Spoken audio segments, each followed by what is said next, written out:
opened up conference play this past weekend. Tough start to conference play, but on the bright side, there's a lot of movement on your new facility that's being built out back here. Talk about what that's going to bring to the program and where we're at with that.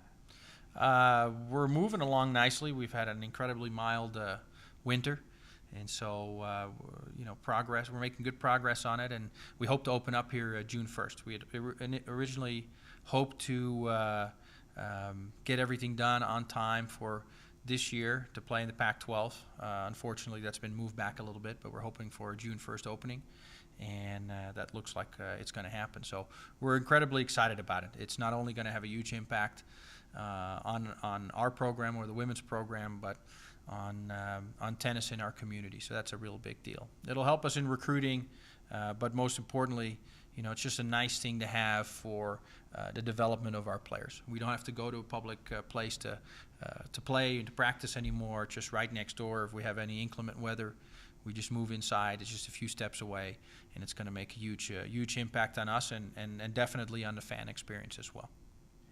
Looking ahead to this weekend, you go back out to California for the Southern Cal schools, Yeah. USC and UCLA. Yeah. What do you expect this weekend? What are you looking at? Two very tough schools. I mean, two of the most storied programs in college tennis history. We'll have a really tough time with them. They're very, very good teams. But just like last weekend, I think last weekend what happened, we were a little bit mesmerized by our surroundings. We're more playing the history of the teams and the name of the shirt than instead of the guy across the net. And that's something we have to learn to do better. And look, we're in a rebuilding year. We got a lot of young guys out there.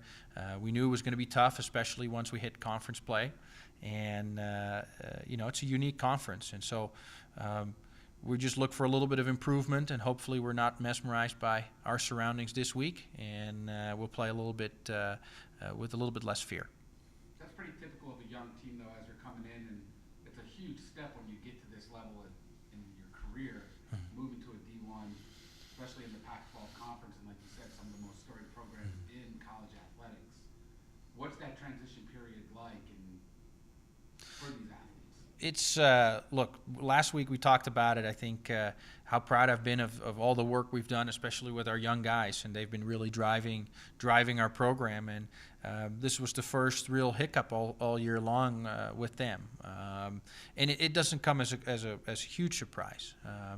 But we need to learn from it and move on. I think this week the positive thing was our older guys, kind of, Cedric and Matt.